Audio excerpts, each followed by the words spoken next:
ese ubu ntibigeze igihe yuko twakongera tukicara tukaganira. Abafite aho bahuriye n'imikoreshereze y'ubutaka mu turere n'abanyamabanga nshingwabikorwa b'uturere nibo bahurijwe hamwe n'ikigo cy'igihugu gishinzwe ubutaka mu biganiro by'iminsi 4 hagamijwe gushakira hamwe umuturambye watuma ibishushanyo mbonera byo mu turere bishyirwa mu bikorwa nk'uko byagenwe.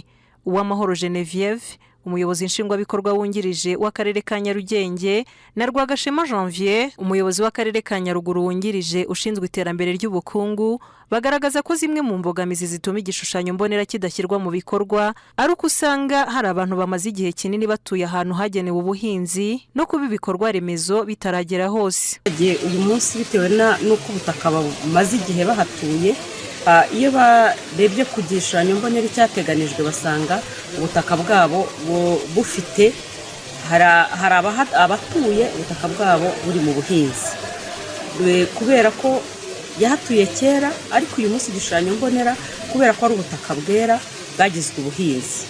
Nubwo tuba dufite imbogamizi, hari ibyo igihugu gikomeza kubaka, n'icyo gishushanyo mbonera ntabwo twagihoranye. Icyo gishushanyo mbonera hari ibyo kigenda gikemura, nubwo hakiri imbogamizi yo gushyiraho ibikorwa remezo bigifasha gushyirwa mu bikorwa. Kugeza ubu ibishushanyo mbonera by'uturere 13 nibyo byamaze kwemezwa n'inama y'abaminisitiri. Nishimwe Marie Grace, umuyobozi w'ikigo cy'igihugu gishinzwe ubutaka, avuga ko hakenewe ubukangurambaga kugira ngo habonetse ibishushanyo mbonera bikurikizwe uko byagenwe. Rero igikurikiraho ni ubukangurambaga.